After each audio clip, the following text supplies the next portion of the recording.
Yo, what's up? We finishing Destruction Mirror, the Mirror Image, the intro. It's the last few pages here. So, I'm going to pick up where we left off. Destruction via the mirror Image, the intro. Let us not forget Manuel Manny Pearson, the New Yorker, who was the oldest astronaut on the voyage. He was from the Bronx, New York, USA. He was a muscular guy who was medium in height and size. He was a 42-year-old African-American male who was excited to be picked for the voyage. He told his friends to call him Brother Man as a nickname. But I thought Manny was better. He was a hip guy, but you could not tell directly. He was a 6-year astronaut and pilot. He told me many things about outer space. When I met up with Manny, he gave me the history of astronauts.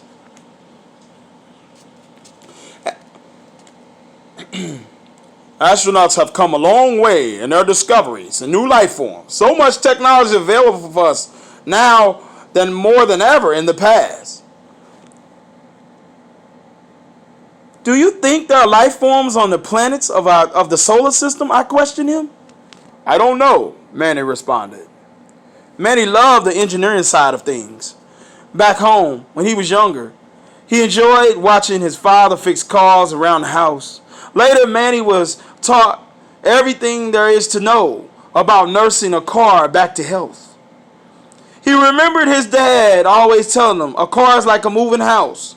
Unless you want to pay someone to fix things that go wrong, you're going to have to learn about your ride so you can take care of it. He would get through high school and then earn a master's degree in electrical and mechanical engineering. Shortly thereafter, he got married and now had 5 kids, 2 of whom wanted to be astronauts like him.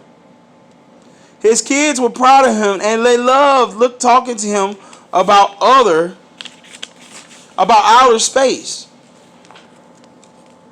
After he retired, he wanted to be a representative for youngsters who were interested in being astronauts or space pilots. He loved helping out the next man because it made him feel good, and he treated the younger astronauts like they were his own kids. He's much like Perea, who wished everybody would assume their rank and position and just follow it. This was supposed to be a fun and exciting adventure, he perceived. As long as the exploration was fun, everybody would be happy and the voyage would go that much smoother. Finally, there was Yao Ying, the Chinese expert, who was a mechanical wizard. She also knew about robotics and avionics. I ran into her in the hallway after Big Boss had made his picks. I walked toward her and greeted her, congratulating her and asking her questions. And she told me she was about 26 years old with much experience at being a skilled astronaut. She could teach others a thing or two about computers and electronics as well. As a little girl in China, she played with robotic toys and enjoyed them. She was a shy girl and really did not like to make many friends. I was only this way because when I was growing up, my parents was pretty strict on me. But I think it paid off, Yao uttered. Also, being shy helps out a lot because peers do not know if you're smart or dumb, she added. Surely you have heard this wisdom before. It's the quiet and shy ones you've got to watch. For a Chinese lady, English was almost as good as mine, if not better. And she had a sexy voice, but it was almost like she did not want to show it while she was talking to me. She was mainly focused on the voyage and nothing else, nothing more. She was best at mechanical side of things since she was good with her hands.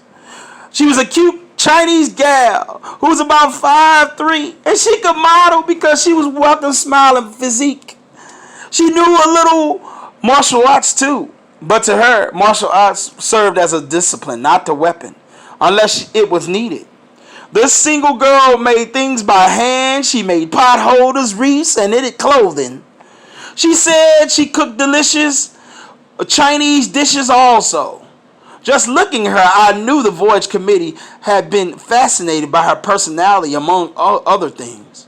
And this was why she made the final cut as a member of the Voyage crew. After we were all picked, we sat in the Green Marble Room, which was a popular room for meetings of high officials. Also, this would be the communication center where the astronauts would be able to get and give information about the progress of the voyage. The big boss resided there, and big decisions were decided in that particular room. The center's technology was in abundance.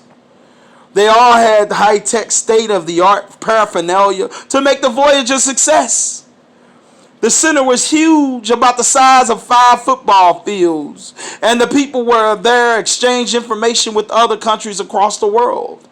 The 50 stations in the center were interconnected with other major stations around the world. It was like a circuit of communication around the world. There were 100 substations just to operate and monitor the voyage itself. The Watson satellite, located toward the south, served as a buffer to get the location of the people on the voyage. The center had the power to authorize missile attacks if need be. In addition, the first captain had this power as well. Captain Perea Ponga would never override the avionics center demands unless she had no other choice, and she felt it was the only answer. So we, the selected members, would form what is called the Basic 12, or the company, throughout this story. Of course, we only had one task to fulfill: to stay true to the voyage and seek new and interesting phenomena while having fun in outer space. The Watson Center would monitor the movement of our spacecraft via radar for as long as their technology allowed it. Now that everybody had been picked, we are sure to party and celebrate next. The end of the introduction. Destruction via the mirror image. Alright, y'all. Destruction via the mirror image part. The introduction is done.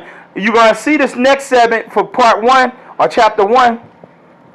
That starts page 19. I just finished 18. And there you go.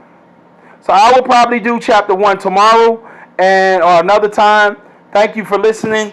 Destruction. You were listening to your Destruction via the mirror image novelist, Stanley Pitchford. Peace out, no doubt.